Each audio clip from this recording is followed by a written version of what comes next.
So welcome to another episode of MBRF podcast. And this episode is a little bit different. I'm actually excited about this podcast, extra excited. We're speaking to Monika Bielskyte, and it's not the name that makes me excited. It's what Monika does. Monika, what do you do? What's your job? I am a futurist, Whoa. speculative designer, and founder of Protopia Futures, as well as partner at African Life-Centric Design. Wow. Can you please tell us what a futurist is? In plain average John language. Yeah. So maybe I'll explain a little bit how futurism came to be. So a lot of people confuse trend forecasting, foresight, and futurism. I'll simplify it, but trend forecasting, essentially, you look at data, you look what's happening, and you sort of discern what are the trends. And you deliver those trends to your clients, corporate entities, government entities, et cetera, how we extrapolate from status quo, ultimately to more of the same, to sell things that people need or don't need. Then foresight, it's more applied. You kind of have to understand, and trend forecasting tends to be the shortest term, right? Foresight, you kind of take into account trend forecasting, but then you really think, how do you apply that knowledge to a specific area? It could be foresight in biomedical field, it can be foresight in government, et cetera. You kind of more actively shape the trajectory, and it's a little bit more long-term. And then futurism is the longest term vision of the future, and it sort of has to include some understanding of trends, it has to include some foresight practicing, but you're much more active in embracing, what is the future we should be working towards. So it has more of a particular point of view, and it tends to be, either more long-term or in some cases very long-term. My focus is more, 2 to 15 years. I think that's most realistic when you start saying 100 years into the future and you enter the fantasy realm. However, me being a futurist is very different from futurists that preceded me. Because futurism has been, very male, very white, very Western-centric, very global North-centric. And a lot of the times it's been... They just want to call you John, right? They just want to call me John. Like, are you assisting John? My favorite thing, so I do a lot of academic engagements. I lecture a lot within academic context, and anytime I arrive, they're like, "Oh, are you the student?" I'm like, "No, I'm the professor." And it never gets old, huh? Futurism has been very tangled up with tech evangelism. So sort of evangelizing a particular trajectory of technology, which generally the person evangelizing it has a stake to benefit from. So they become sort of like a salesman and sometimes a snake oil salesman of a particular technological idea of the future. What I do with my futurism is really refocus on humanity. So the question is, it's not where we're going, it's what's in it for us and why we're doing it, in a way. Yeah, and also how sometimes we are actually fully unconscious. Like we think, something is futuristic. As I just spoke during my keynote, that the future frontier is rocket technology, is silicon, et cetera. I say the future frontier is ultimately biological. I don't know why this talk makes me feel better. Thank you. No, you do, honestly. I really mean that. I try. I want to ask you something. So, a futurist is generally, even by myself, is mistaken for someone who can tell what the future is going to be. Are you a futurist who just knows what the future is going to be, or do you help shape that future? Well, first of all, nobody's an oracle. If anybody tells you, and that's also my rule of thumb, how to distinguish snake oil salesmen between people that have real credibility. It's not so much, what kind of diploma you have, what type of credentials, because a lot of very credentialed people that have been profoundly wrong multiple times, right? And it's very important that we expand the field and we allow, more people that are socially underprivileged, more people with disabilities, more people from the global south. They do not necessarily have the same access to these future programs that now, some of the most prestigious and most expensive universities started teaching. Yeah. Right? So the main way to distinguish whether somebody's good at what they do, look at their track record. Have they, just before crypto crashed, were they saying crypto is going to be the answer to everything, right? I mean, That's one of the examples, right? So nobody's an oracle, all right? And whenever somebody tells you that this is the way future is going to be and presents you as some kind of inevitable trajectory, they are BSing you, right? Or they're delusional. Well, or they have a very stated interest. Somebody that has been heavily invested in crypto, of course, is interested to push crypto as the universal answer, universal panacea.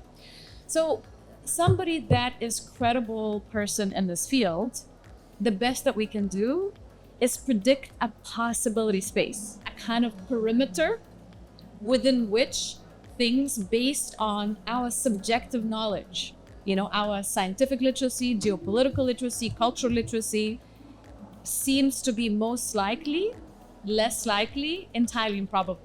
And anytime anything shifts within scientific domain, geopolitical domain, cultural domain, that possibility space shifts. So the best that you can do is to predict sort of, if this, then that, right? If we do this thing, then this is what's going to happen, which is likely to lead us to that thing happening, right? And if somebody doesn't tell you that, and doesn't tell you that actually, multiple actors are shaping the future, and then just say, well, just AI is shaping the future, or just Silicon Valley is shaping the future, they're just being plain ignorant. Do we just foresee it, or do we help shape it? My goal is absolutely to shape it. I'm not happy with the status quo.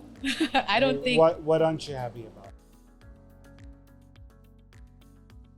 I think for me, what's so interesting right now, because technology has been shoved down people's throats, people like Mark Andreessen released the Techno Optimist Manifesto, where he was saying that, if you are in tech ethics, if you're a tech critic, you are anti-civilizational progress. You are delaying development of AI. You are the enemy of civilization. This is demagoguery, to think that the way things are done is the only way that things can be done, and we cannot do better, we cannot improve. that's for me the most negative attitude. To think that we can do better, we can do differently, that's the most positive attitude. The whole point of understanding, how things are, is to also understand how that's not the only way that it can be. And things can always be improved, right? So if we understand what doesn't work, it's not just to give up and say, well, this is human nature. For me, that's such a lazy cop-out. Things are the way they are because not even, sometimes sure, because some people are benefiting from things not working or things just working for them. But a lot of times it's just because our imagination has been lazy. Dystopian narratives in Hollywood, people kept saying, well, but this is what brings money. People want to see that.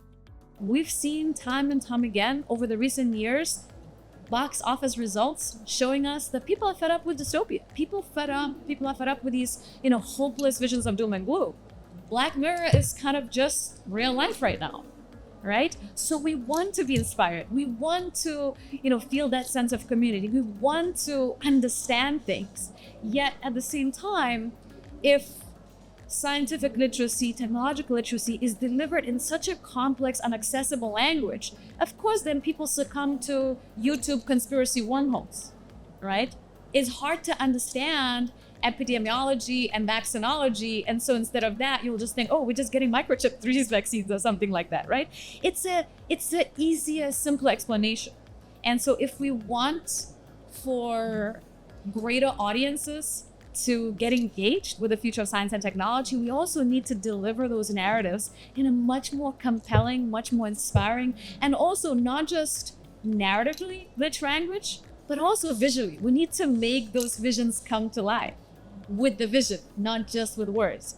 So many smart people get together in think tanks and produce, walls with a bunch of post-its and manifestos. That's a start, but that's never enough. Because the way we humans perceive the world is through narrative and through visual, right? So unless we're able to show that vision of a more hopeful world, a fundamentally more biological, more organic, more human world, where technology innovation is serving life, not we are trying to make ourselves more like robots, more like AI. Because currently this is what we're doing, right? A lot of sort of voice assistants, if you are not a typical American person, you need to modulate your accent. for the voice assistant to understand you. If you're putting in the cues into generative AI visual generating engines such as Midjourney, you need to put things in such an unintuitive language. And then the moment you try to create anything that is not within that narrow cultural scope, let's say you're trying to imagine, African futures, which is something that we're trying to do with African life-centered design, the project that I've joined as a partner in South Africa, all of a sudden, it delivers you, at the very best, the most stereotyped, cliche idea. And in other times, just derogatory vision of future, of African poverty, African struggle, nothing futuristic, nothing inspiring. Because that's what these data sets are built on. And because the teams that build them are not inclusive of these different cultural viewpoints, right? So I think we need to demand better. I have 2 more questions for you. I have 100 questions for you, but I have 2 questions I've been squeezing my head. I think the world that we live in isn't very bright if we went and did a survey globally. So if we asked the world, where do you think we're heading? I don't think the answer is going to be nice. I don't think the answer is an answer that will make most of us happy. And that is, I think, is affecting the world a lot. Do you agree with that perspective, or do you think there's a bright future coming? So the way I say it, I like to give these sort of... A smile is good. Enjoy the smile. It puts your... Yeah. What I find interesting is that it's oftentimes people that have the most, that have been the greatest historical beneficiaries, that seem to be the most depressed about the future. So people in France are way more depressed about the future and feel way less empowered about the future than young people who are descendants of people that were oppressed under apartheid in South Africa. So people in a way that have lived, whose parents have lived through very real dystopia already. They're like, I don't want to be depressed about the future. Sure, I recognize the challenges. Sure, I understand it's not easy, but I want my future to be better. And I'll try and do something about it being better. Meanwhile, people who actually, if you look from a historical perspective, don't have it that bad, actually seem to be the most disempowered. Douglas Rushkoff wrote a book and also a bunch of other articles on sort of tech billionaires that are like some of the most powerful people in the world that really have the opportunity to shape the future. And yet they're just building bunkers for the end of the world. So I find that ironic, right? That people that are in the greatest positions of power, at least in a lot of Western contexts, seem to give up already on the future. Meanwhile, people who suffered a lot, suffered the most, they're like, okay, we know dystopia already. What we want is something better. So there's that. And then my approach to it, I feel like if you realistically evaluate all the risks, right? From the future pandemics, future biological warfare, increasing, even sort of kinetic warfare, but also how artificial intelligence supercharging hybrid warfare, social divisions, conspiracy. The risks are really, really huge.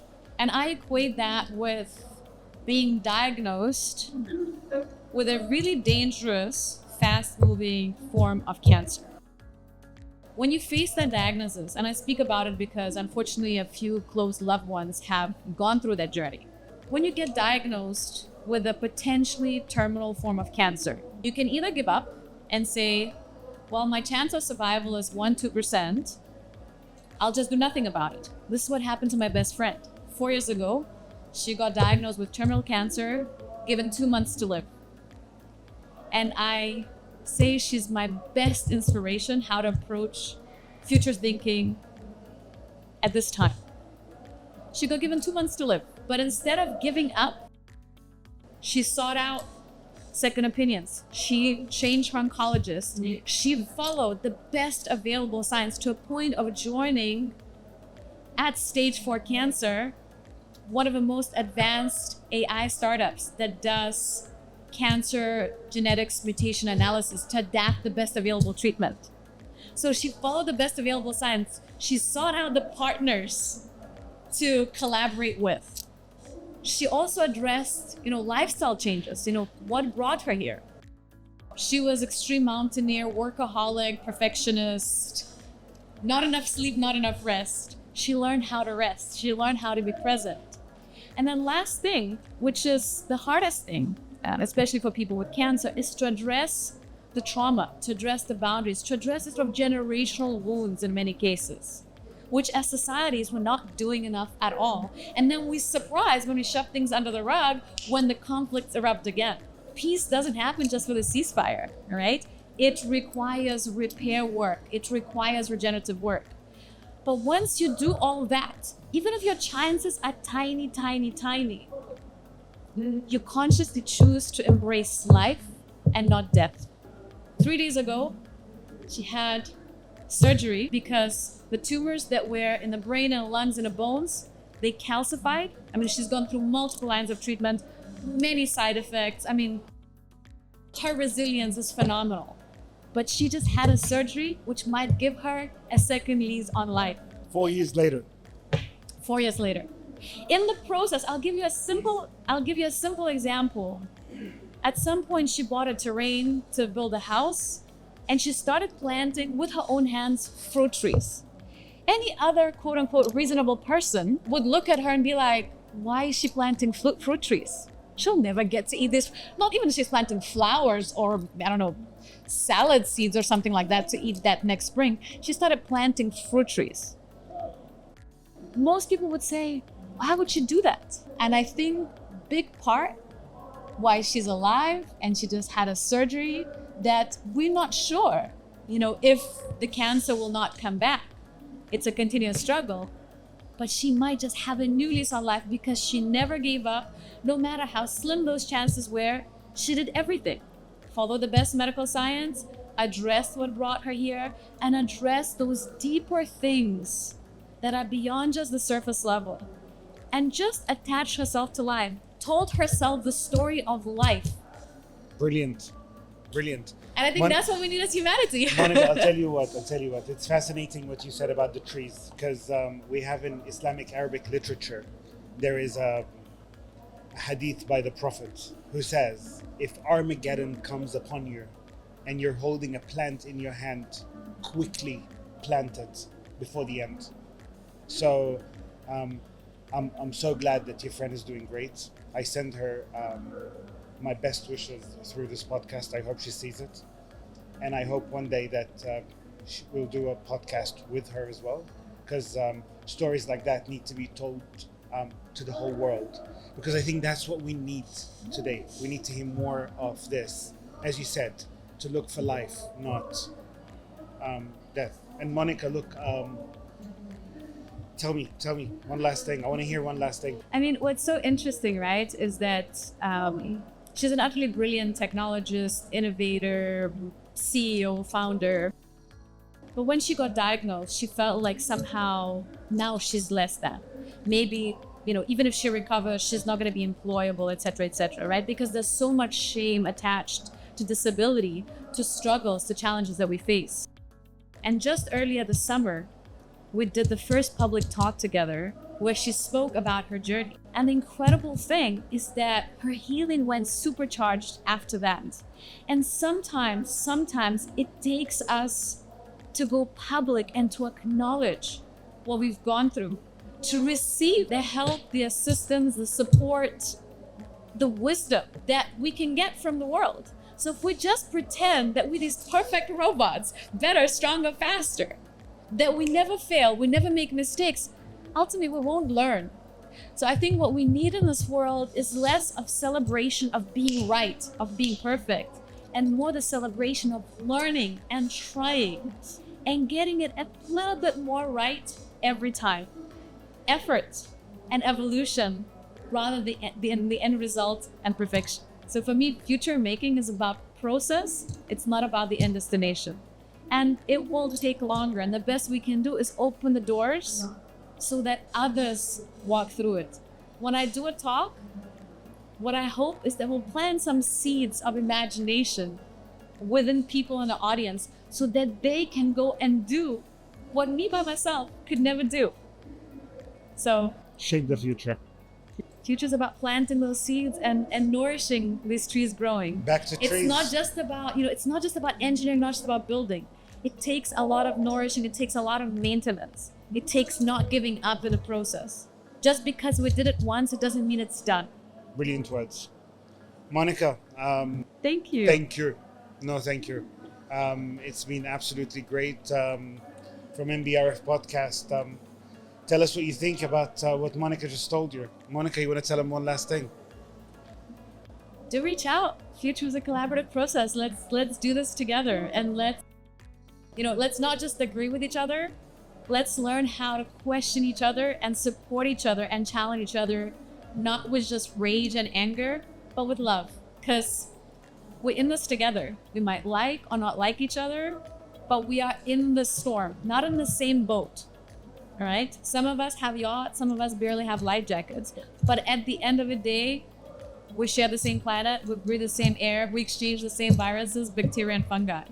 So the sooner we figure out how to be symbiotic rather than competitive, the sooner we'll get somewhere that is more livable future. Makes sense, people. Monika, thank you so much. Pleasure. Thank you.